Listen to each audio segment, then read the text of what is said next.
E seguimos aqui com o Sagres Sinal Aberto. Desta vez retomamos aqui as nossas informações relativas às manifestações neste feriado de 7 de setembro. E sobre o assunto, nós vamos conversar a partir de agora com o cientista político Francisco Tavares. Nós, a partir de agora, estaremos então com o professor Frank Tavares, a quem desejo uma excelente manhã. Seja muito bem-vindo, professor. Bom dia, é uma alegria poder estar aqui para conversar com vocês. Bom dia, Cileide também, e a todo mundo que nos assiste nessa manhã. Professor, contextualizando estas manifestações, tratando da causa e do efeito destas manifestações.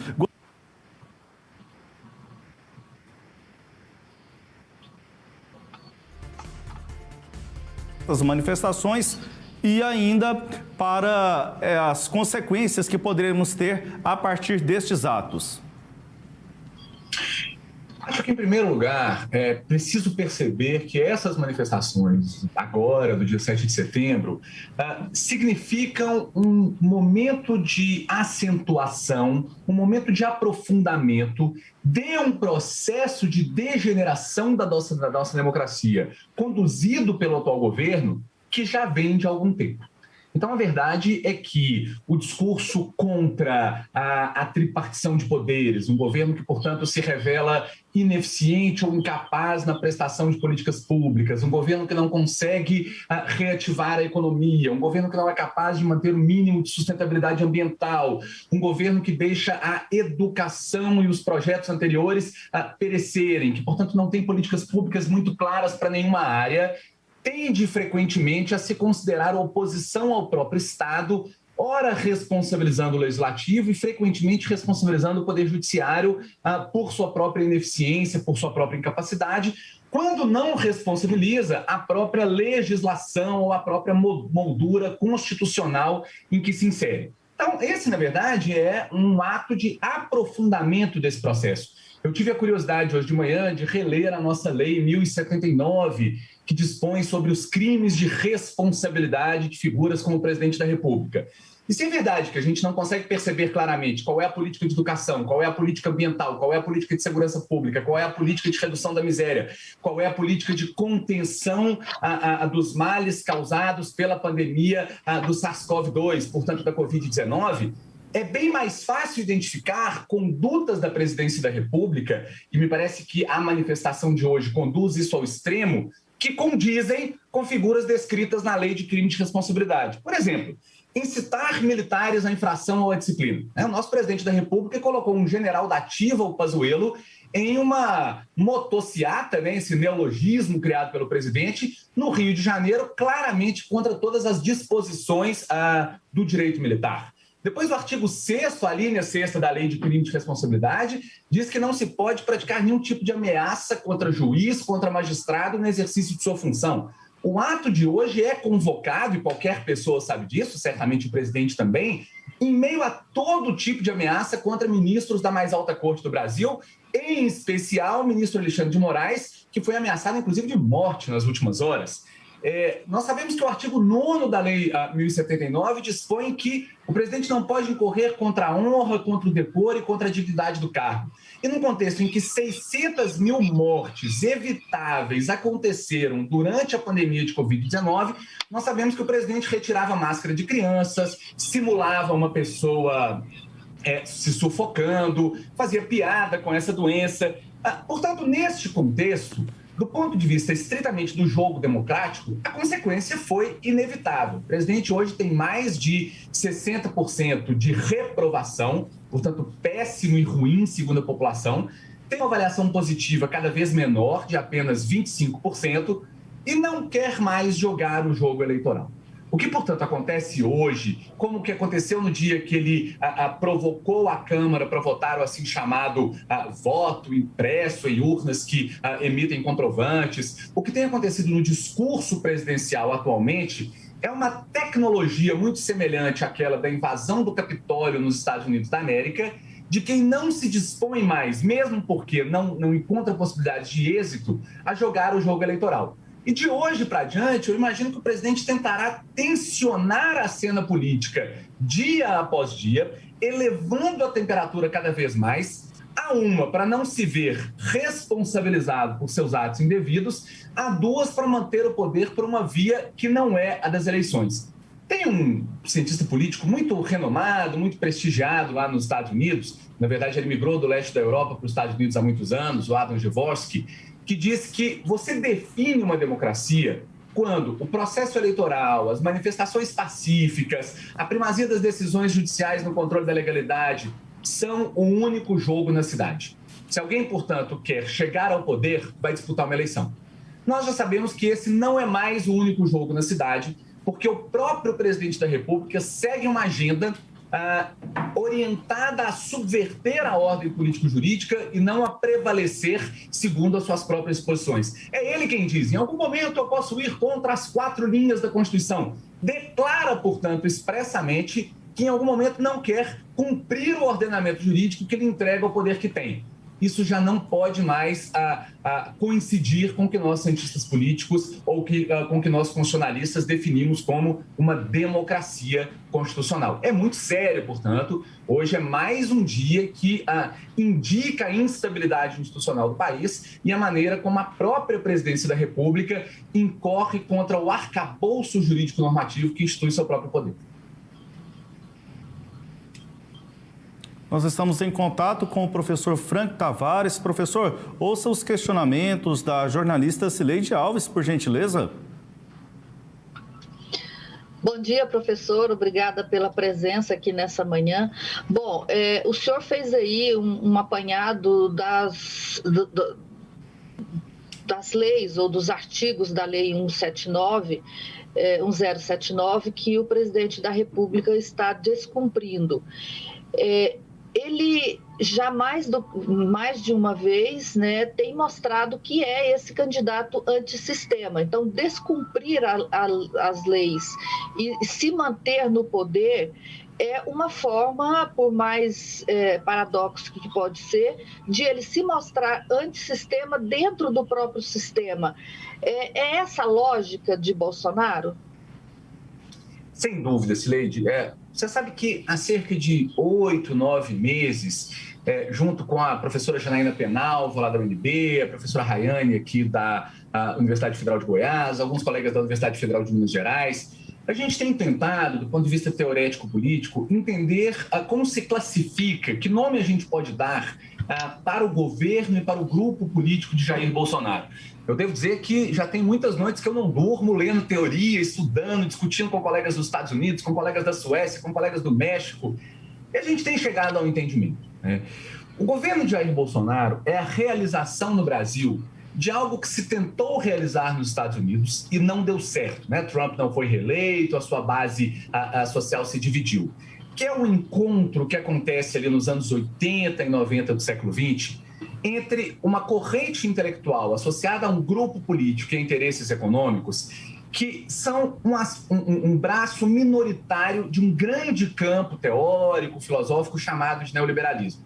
Essa corrente é chamada de anarcocapitalismo. Seu principal autor, referência, era uma figura chamada Murray Rothbard.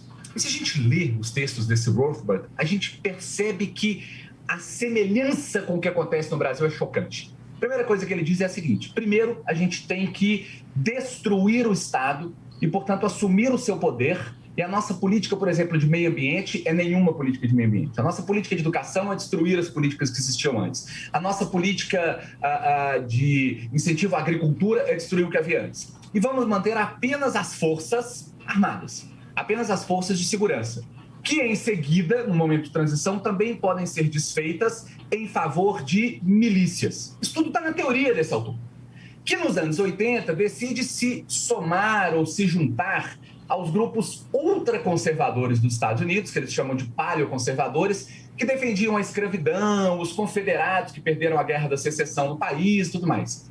O que fica muito claro no Brasil contemporâneo é que há uma nítida aliança entre esse ultraconservadorismo brasileiro, monarquista, defensor de valores que foram vencidos com a República, etc., e essa lógica anarcocapitalista, que quer desmontar o poder do Estado para permitir que outros poderes não estatais, é dizer, ilegais, permaneçam. O poder do homem sobre a mulher, o poder do branco sobre o negro, o poder do heterossexual sobre o homossexual, o poder do motorista sobre o pedestre, o poder de quem quer colocar fogo na Amazônia sobre os povos indígenas, o poder das mineradoras sobre quem quer a sustentabilidade ambiental. Para essas pessoas, o Estado, portanto, é sempre um problema contra a sua liberdade de exercer poderes arbitrários ou de destruir. A aliança entre esses grupos e uma moralidade ultraconservadora, com valores do século XIX, conformam uma razão governativa.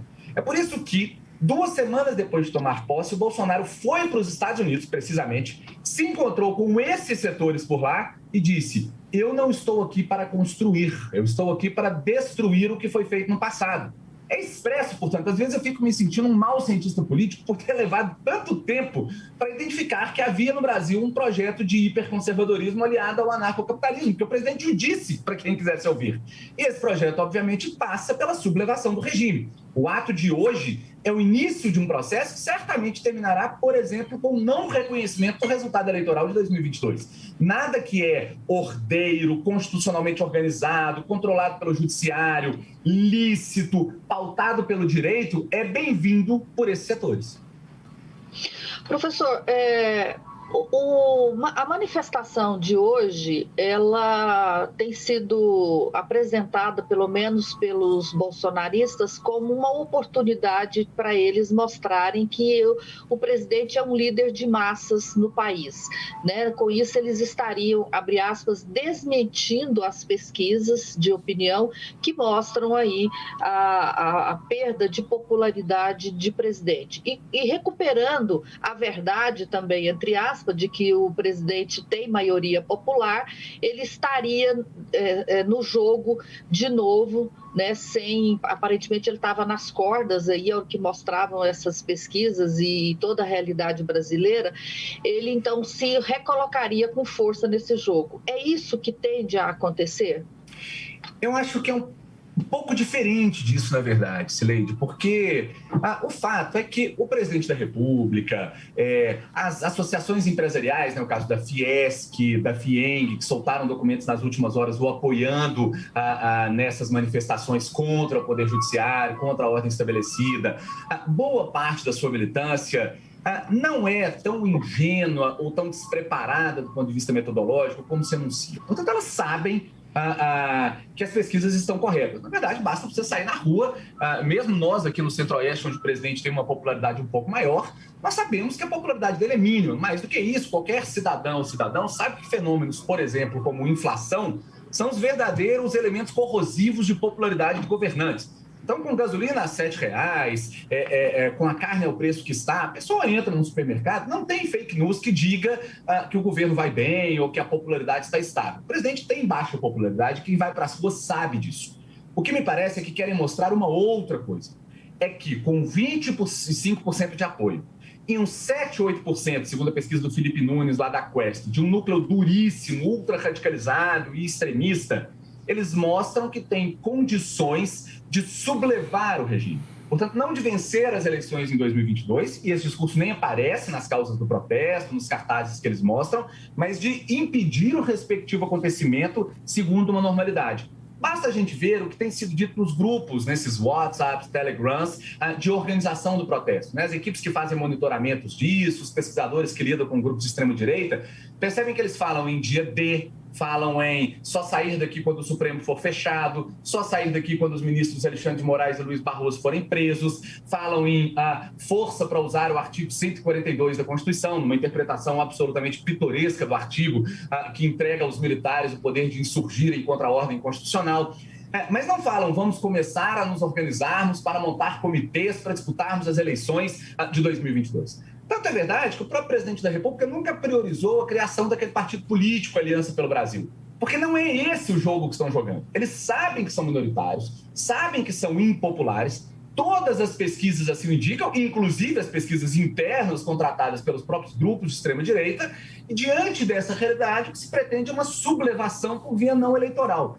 Então, não me parece um ato preparatório para 2022 como acumulação de forças para viabilização de uma candidatura à reeleição. Me parece um ato preparatório para 2022 como acumulação de forças para impedir a normalidade do processo eleitoral, o que é bem diferente, porque rompe com aquilo que o Gevosky chama, que é a democracia eleitoral como o único jogo na cidade. Há um outro jogo sendo jogado. Bom, um colega seu, cientista político, o Marcos Nobre, ele voltou a repetir no jornal Folha de São Paulo ontem uma ideia que ele já vem defendendo há algum tempo, de que o presidente Jair Bolsonaro não daria o golpe hoje, né? Mas é a organização do exército dele para que esse golpe aconteça a partir, né, de um momento aí que as condições estiverem todas definidas e dadas para que ele possa fazer isso. Quer dizer, quando esse grupo que o senhor identifica aí como sendo a união do ultraconservadorismo brasileiro com esse anárquico capitalismo, se considerar suficientemente preparado para isso. E aí o Marcos Nobre diz o seguinte: olha, o campo democrático, que seriam as esquerdas e as direitas democráticas não bolsonaristas, eles precisam ter uma estratégia para isso, menos estratégias eleitorais, que todos estão pensando na eleição, porque a eleição não é onde o Bolsonaro pretende jogar. O senhor concorda com isso?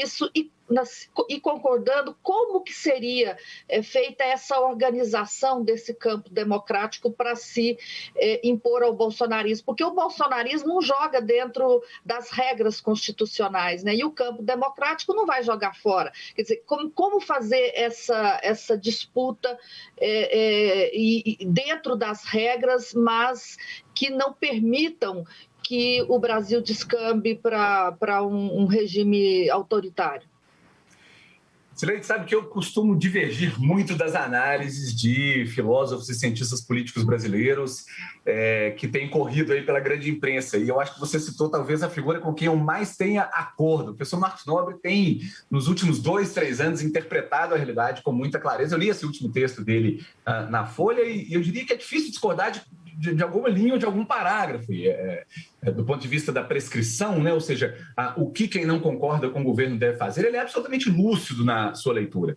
E o ponto é precisamente esse, né? Eu acho que existe um checkmate da parte do governo que a centro-direita democrática, a direita democrática, a centro-esquerda e a esquerda democráticas têm dificuldade em perceber, ou mais do que isso, querem viver num certo auto-engano. Porque o que acontece é o seguinte: pensar que o conflito político brasileiro resolver-se-á em 2022 com alguma candidatura viável, e, portanto, a centro-direita fala em terceira via, e a centro-esquerda fala vamos eleger Lula e tudo se resolverá, é exatamente como pensar que a crise política iniciada em 2016 iria se resolver com as eleições de 2018. Hoje nós já temos elementos formais e oficiais para assegurarmos que aquelas eleições de 2018 nem mesmo íntegras, ou seja, honestas ou sérias, foram, né? Porque o candidato que estava em primeiro lugar nas pesquisas foi retirado da competição por força da manutenção em segunda instância da decisão proferida por um juiz que era suspeito e que anteriormente ganhou de presente o ministério do candidato eleito. Estava num congresso com um colega dos Estados Unidos há pouco tempo, e na hora que eu terminei essa descrição, ele disse, "What a banana republic." Eu fiquei até ofendido, né? Porque ele disse, mas que república das bananas? Eu falei, olha, você respeite o meu país, mas eu não tinha elementos para me defender. Nenhum cientista político na face da Terra vai dizer que aquela eleição de 2018 foi íntegra. E nós achávamos que ela resolveria a crise instaurada em 2016. Né? Quando se destituiu uma presidente com base no argumento, você sabe, Silene, eu dou aula de direito financeiro, né? Eu trabalho em 2 áreas, teoria política e direito tributário. Não é nenhum fundamento de direito financeiro para dizer que aquelas pedaladas eram crime de responsabilidade. Disso eu dou aula, eu estudo, estou disposto a discutir com qualquer pessoa. Quando se resolveu uma crise daquela maneira em 16, veio 18. E se nós acharmos, portanto, que a solução, né, para as esquerdas é simplesmente montar uma chapa para 2022, enquanto gente armada, gente nas ruas, gente radicalizada tenta corroer o regime, as coisas não vão fazer sentido. O Brasil tem exemplos de grandeza das suas elites políticas em defesa da institucionalidade democrática. Vamos lembrar, por exemplo, das diretas já. Ali estavam Covas, ali estavam Ulisses Guimarães, ali estava um líder sindical muito radical à época chamado Lula, ali estavam os jogadores de futebol do Corinthians, estavam os artistas, estava a Igreja Católica. Todas essas pessoas subiram aquele palanque e hoje, quando um jovem que está prestando o Enem vai estudar a história, ele não consegue indicar quem era o líder ou o partido das diretas já.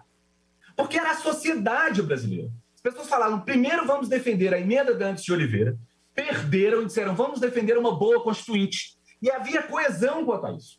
Neste momento, parece que centro-direita, centro-esquerda, extrema-esquerda brincam de disputar um jogo eleitoral que talvez nem aconteça e não estão coesas em defesa de algo que é muito mais importante do que uma eleição, que é o regime político em que as eleições aconteçam. Então, de fato, se não houver essa coesão em defesa da democracia e da normalidade constitucional, não é voto na urna em 2022 que vai resolver, porque um governo com 6.170 e poucos militares em cargos comissionados, altamente radicalizado, jogando massas muito fanáticas nas ruas, pode no dia seguinte não reconhecer o resultado eleitoral e o que se deu de maneira, invertendo, portanto, a lógica do Hegel, né, o que se deu de maneira farsante nos Estados Unidos, pode acontecer como tragédia no Brasil.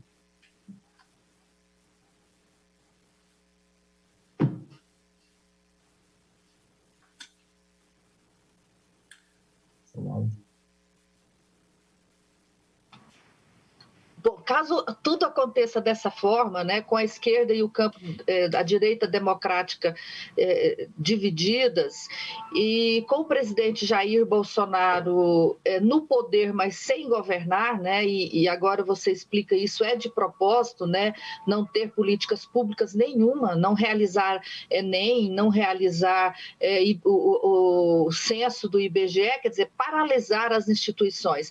A tendência é o quê? É a gente continuar nessa falta de governo e com o presidente, cada dia que passa, rompendo um degrau ou rompendo uma barreira dessas chamadas barreiras de contenção, né, democráticas. É isso que a gente tende a ver, ou seja, é uma piora gradual das condições gerais do país e também do avanço dessas ações antidemocráticas.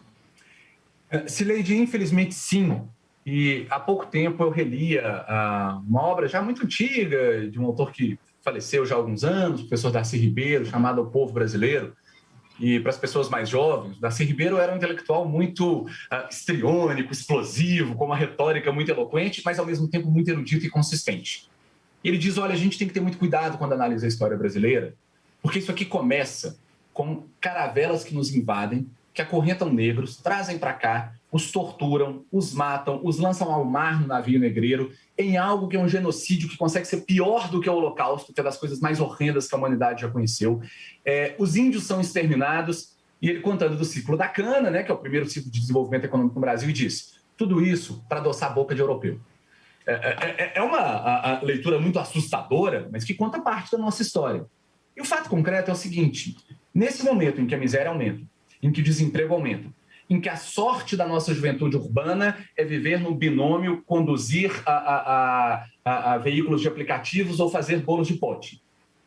Parece não haver racionalidade nisso, mas a verdade é que tanto para setores industriais, como para a parte do agronegócio, como para uma lógica da economia global, transformar o Brasil num lugar com mercado interno zero, mas com custo de trabalho baixíssimo das nossas indústrias aqui, portanto, exportarem o que precisar para ser consumido na Europa e nos Estados Unidos. E, ademais, permitir que isso daqui seja um espaço para uma produção agrícola sem tanto investimento, porque pode ampliar fronteira agrícola sobre a Amazônia, sobre o Cerrado, sobre os nossos biomas. E mais do que isso, ampliar a fronteira minerária no momento em que o ferro, o aço, uma série de metais estão escasseando globalmente, que pode haver uma retomada pós-pandêmica, ampliando, portanto, sobre as nossas florestas, tornando esse país, aqui dentro, um lugar tenso, um lugar violento, um lugar de profunda miséria, mas que entrega, dado o baixo custo de trabalho e quase nenhuma regulação do ponto de vista ambiental ou social, mercadorias e serviços muito baratos para o mercado interno, isso é um projeto, lamentavelmente, muito racional em escala global. Então, a gente não pode ter a ilusão de que os ambientalistas da Europa vão impedir que o agronegócio venda produto decorrente de expansão na Amazônia. A indústria não vai comprar ferro que for retirado em mineração sobre terras indígenas. A nossa população, em algum momento, não vai aguentar mais viver nesse binômio Uber-bolo de pote e vai reagir. Isso pode não acontecer. E, portanto, o que pode acontecer no Brasil nesse momento é que a nova República de 1988 já tenha se perdido e nós voltamos a ser aquilo que sempre fomos, um país muito violento. Não é verdade que o Brasil é um país pacífico. Historicamente, meu colega Vladimir Safatli, da USP, diz: Brasil, seu nome é violência. É um país muito violento. E com elite, como diz o linguista Noam Chomsky lá nos Estados Unidos, que roda o mundo conhecendo processos históricos e políticos, ele diz: eu não conheço uma elite que odeie tanto o seu povo, que tenha tanta raiva e desprezo pelo seu povo como a brasileira. Então, essa lógica, que sempre foi a nossa história, pode estar se restabelecendo. Portanto, eu acho que isso é muito sério. A gente não pode pensar que estamos falando apenas de 2022, que estamos falando apenas de sucessão eleitoral. Ações como a de hoje não são o grande dia, mas são mais 1 litro de gasolina em um incêndio social que pode estar corroendo as bases civilizatórias que, com muito custo, nós conseguimos erigir a partir de 1988. Para mim, é muito mais estrutural e profundo do que parece. Pois é, e me veio aqui na cabeça uma imagem do que seria esse retorno ao Brasil antigo, né? Ontem o presidente do Tribunal de Justiça de Mato Grosso do Sul, que me fale agora o nome dele, ele hasteou a bandeira do Império no local da bandeira do Brasil, né? Para, segundo ele, simbolizar o início das comemorações do bicentenário da independência do Brasil. Eu acho que essa imagem, ela fecha, né, a sua fala, que é a gente voltar para o Império, voltar para o Brasil da escravidão ainda, voltar para o Brasil em que a gente era só produtor a gente vivia da subsistência. Acho que é um pouco isso, né, professor? Isso vem junto com todo tipo, inclusive, de falsificação histórica, né? Eu fico pensando, o que está acontecendo no nosso ensino médio? As pessoas, né, meninadas, não estão lendo os documentos, os textos históricos. Agora quem diga, por exemplo, que Dom Pedro seria um abolicionista. Assim, vai fazer uma visita aos arquivos públicos, ler os documentos da época. Isso não é uma questão de opinião. É muito claro que não havia abolicionismo nenhum, que isso teve que ser imposto com muita luta, inclusive de quilombos, de advogados negros como José do Patrocínio, de Luiz Gama. A professora Ângela Alonso, uma das intelectuais mais brilhantes do Brasil, estudou muito profundamente o chamado movimento abolicionista. E ele foi arrancado da monarquia. Mais do que isso, no pós-independência, nós sabemos que a escravidão era tão ilegal como são ilegais essas ameaças que hoje se fazem ao Supremo. A Constituição da República de 1824 dispunha que o acesso a cargos e funções deveria decorrer apenas do mérito individual das pessoas. Então, ao dizer isso e em nenhum momento regulamentar a escravidão, ela coloca a escravidão na inconstitucionalidade. Mas a coroa, contra a Constituição que se outorgou, mantinha a escravidão. O que, inclusive, pode levar hoje o Estado a ter que se responsabilizar por isso, porque ele tolerou, via monarquia, uma prática ilegal. Nesse contexto, alguém consegue erguer uma bandeira monárquica. Isso é sério. Porque monarquia significa, dentre outras coisas, escravidão. E escravidão é tortura, é transformar 50% da população em coisa, é humilhação, é muito grave, né? E a gente restabelecer esse tempo ou tentar falsificar a história, Dom Pedro era um iluminista, abolicionista. Os documentos não dizem isso. Isso é fake news histórica. Então é muito preocupante todo esse movimento na nossa sociedade de resgate da monarquia, de desprezo aos mais pobres, de entender que os indígenas são parte do problema e não da solução do ponto de vista ambiental, da sustentabilidade, do desenvolvimento da sociedade.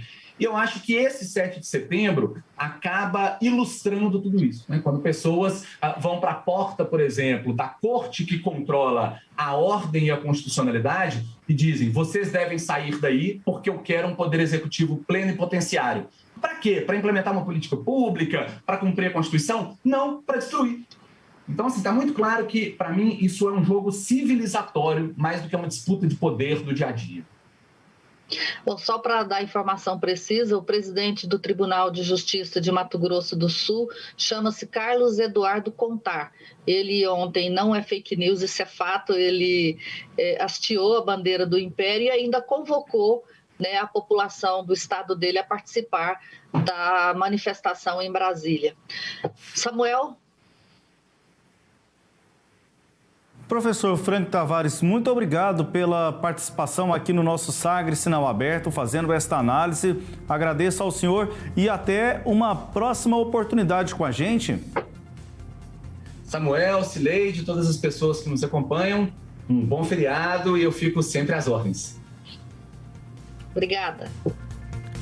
Cientista político, professor Frank Tavares com a gente. Agradecemos novamente aqui a participação dele no nosso Sagres Sinal Aberto.